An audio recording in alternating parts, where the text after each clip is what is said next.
Good day, good evening, global family of Radio Kenya United, the Soundwave Hearth, where Kenyans at home and abroad gather to tell our story together.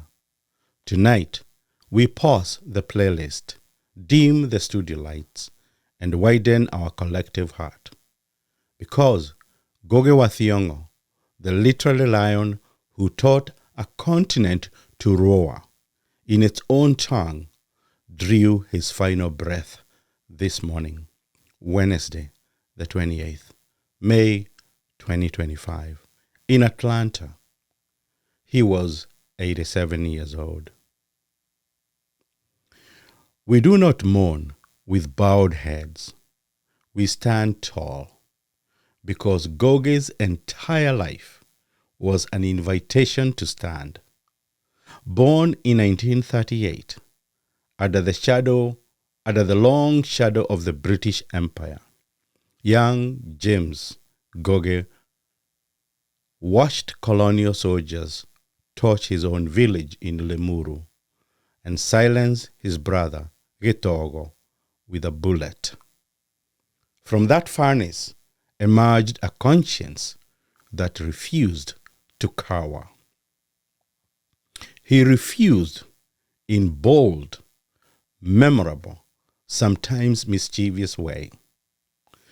When Chinua Achebe, the first giant who spotted Ngũgĩ, passed his debut manuscript, Weep Not Child, to a London publisher, Ngũgĩ grinned. But he refused gratitude that smelled of empire. When British reviewers hailed him as East Africa's own Conrad, he refused the compliment, insisting that Africa needed no European yardstick. When post-independence elites replaced colonial masters, he refused to swap one set of chains for another, surgically indicting their greed in petals of blood. His most spectacular no came in 1977, when he dropped his baptismal name. And if you want to know more, listen to the upcoming interview, how that happened. Shedding English as a primary literary skill and locked English out of the theater altogether with Gahikadeda, I will marry when I want. The then regime of the late Mzee Jomo Kenyatta responded with handcuffs and a year in Kamete maximum security prison. Ngũgĩ turned the cell into a scriptorium, scraping the novel Devil on the Cross onto prison toilet paper. The guards confiscated his books. When the late President Daniel Arap Moi succeeded Kenyatta, Ngũgĩ walked free, only to discover a price on his head. Exile followed. First London, then New York, and finally California. Yet, Ngũgĩ carried Kenya like a portable sunrise. Students at Yale, UCI Irvine recall a professor who lectured with the cadence of a griot, the urgency of a revolutionary, and the sparkle of an uncle smuggling jokes into family meetings. Ngũgĩ's vision always pointed homeward. In 2004, after 22 years away, he landed in Nairobi. To a hero's welcome, thousands chanting his name. But hours later, assailants bursted into his apartment, beat him, and violated his wife, Jerry. He labeled that horror political, because even personal pain for him was rooted in structural sin. Still, he rose. Still, he wrote. Still, he translated Gikuyu dreams into global parables like Murogi wa Kagogo, The Wizard of the Crow, a satirical carnival that exposed African kleptocracy with laughter chapped enough to draw blood. Critics kept betting on a Nobel Prize. Year after year, photographers camped outside his California home, lenses eager for a laureate's smile. When the medal eluded him in 2010, Ngũgĩ consoled the disappointed cameraman, saying, "Relax, there is always tomorrow." Only Ngũgĩ could chuckle at suspense that would make lesser egos implode. Yet, Ngũgĩ's true prize was more subversive. He convinced a generation that language is not mere grammar. It is memory, music, and metaphysical GPS. His incidentiary essay, collection, Decolonizing the Mind, asked, what is the difference between a politician who says Africa cannot do without imperialism and a writer who says Africa cannot do without European languages? That question still ricochets through classrooms from Cape Town to Kansas. His activism bore literally children, literally. 4 of his 9 offsprings are published authors, each wielding pens sharpened at the family forge. His son Mwarimũ Njorua admitted today on X, "I am me because of him. I love him. I don't know what tomorrow will bring without him here." The vulnerability of that tribute mirrors Ngũgĩ's enduring lesson. Resistance is powerful precisely because it is personal. And resistance kept Ngũgĩ alive. Triple bypass surgery in 2019, kidney failure scares, a prostate cancer prognosis that once gave him 3 months to live. Of course, he laughed, wrote another book, and explained to one of the newspapers in 2018, resistance is the best way of keeping alive. So today, and tonight, and this morning, we echo that creed. Our grief resists despair by telling his story loudly, lovingly, and unapologetically. So, beloved listeners, what does Ngũgĩ's passing require from us? First, we lift his banner. We write, we sing, we preach, and program in the cadence of our mother tongues. Second, we interrogate every system, from City Hall to church councils, that treats the majority as footnotes. Third, we nurture imagination, fearless enough to name reality.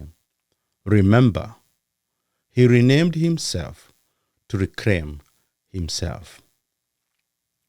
But we must also celebrate through Radio Kenya United's global circularity.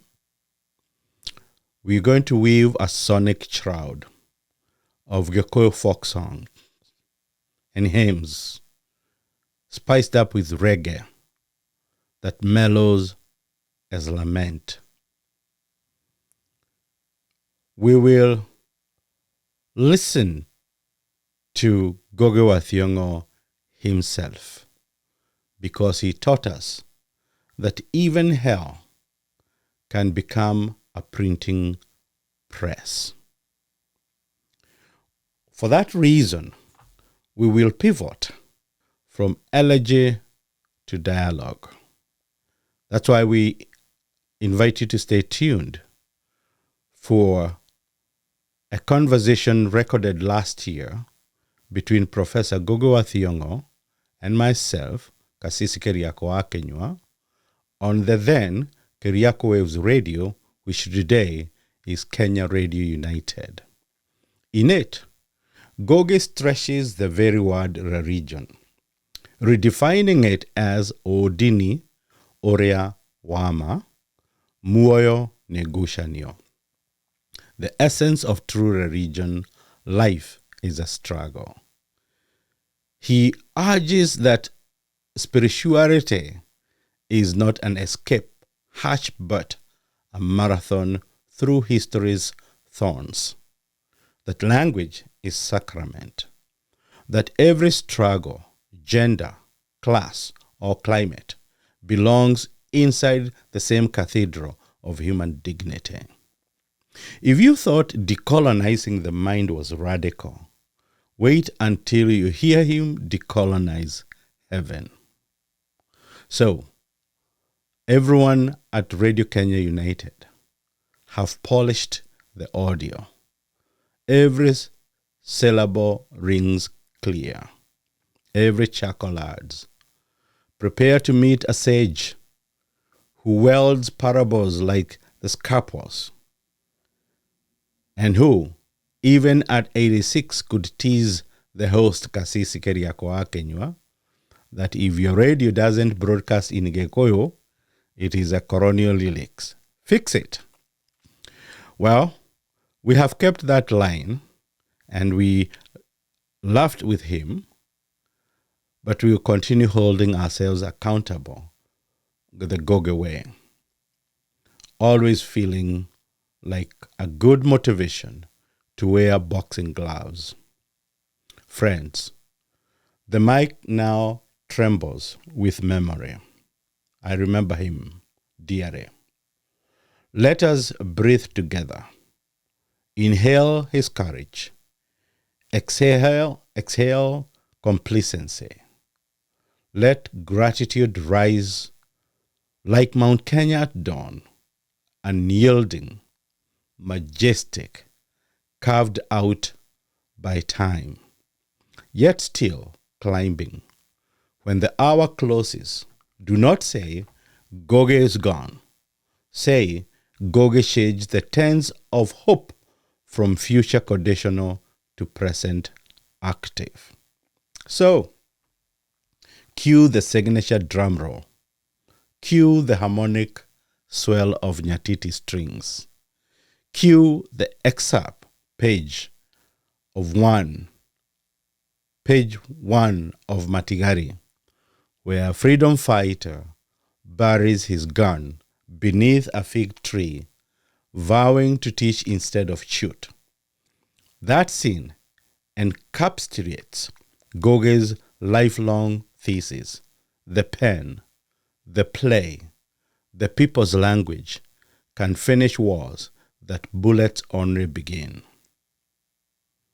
Ngũgĩ wa Thiong'o, we salute you. You refused empire, prison, exile, disease, and even old age's polite request to slow down.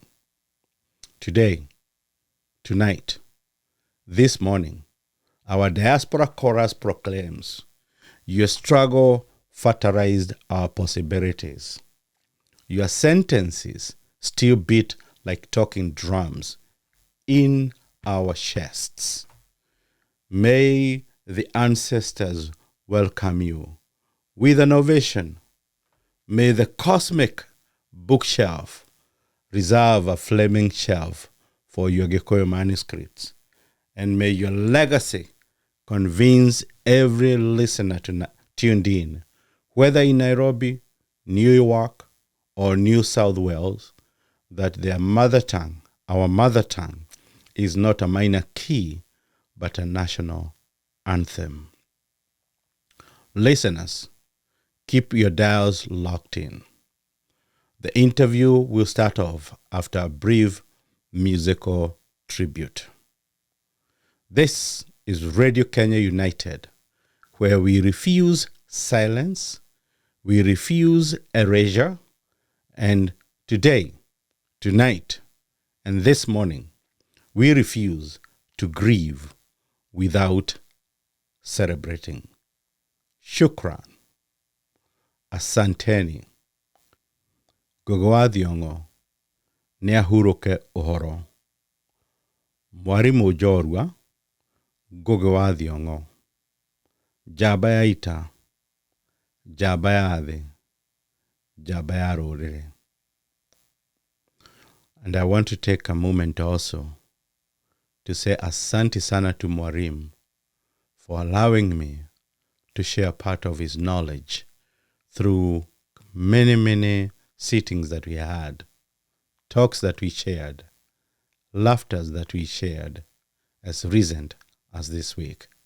May the blessing of Mwenenyaga be upon Ngũgĩ wa Thiong'o. Thai, thathai ya Ngai, thai. Hurũka thayo.